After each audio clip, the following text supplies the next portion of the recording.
Радыёэлектронная барацьба на сённяшні дзень – адзін з найбольш прагрэсіўных накірункаў развіцця ва ўзброеных сілах Рэспублікі Беларусь.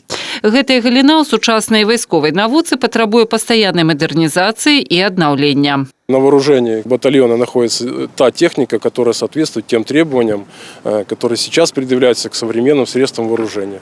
И поэтому те задачи, которые предстоит выполнять личному составу, в частности 48-го батальона, с новой техникой, модернизированной техникой, конечно же, будет выполнять намного легче, чем это было, например, 5-10 лет назад. Я уже не говорю про более давний период времени. В 2018 году мы получили новых 2 образца военной техники.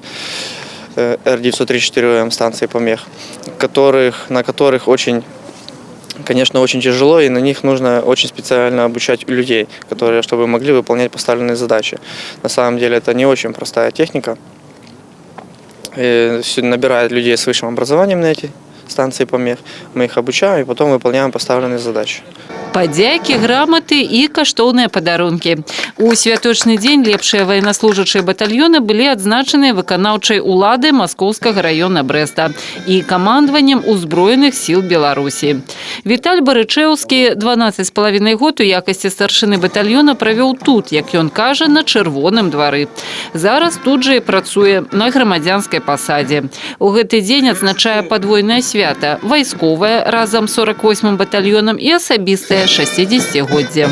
Передавать свой опыт, свои знания, где практические, где теоретические, молодому пополнению, которое проходит службу в ремонтно-восстановительном батальоне.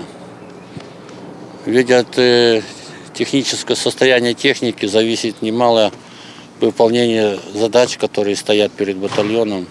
Военный комиссар Брестской области Олег Коновалов подкрэсліў, што асабісты состав 48-го асобнага батальона радыёэлектроннай барацьбы складаецца з падрыхтаваных и высококвалификованных кадров. Хочется пожелать, наверное, во-первых, чтобы вот эта воинская часть была как одно целое, как одна семья. Потому что у нас оружие коллективное, и результат выполнения задачи зависит от каждого и члена этой команды. Поэтому первое, что хотелось бы пожелать, чтобы они были настоящей командой, настоящей семьей. Нагадаем, летась у снежні батальён Гадарова атрымаў баявы сцяг. Сёлета ж у дзень спецыяліста радыёэлектроннай барацьбы вайскоўцам перададзены сімвал духоўнай падтрымкі – харугва з выяваю Маці Божай «Непарушная сцяна».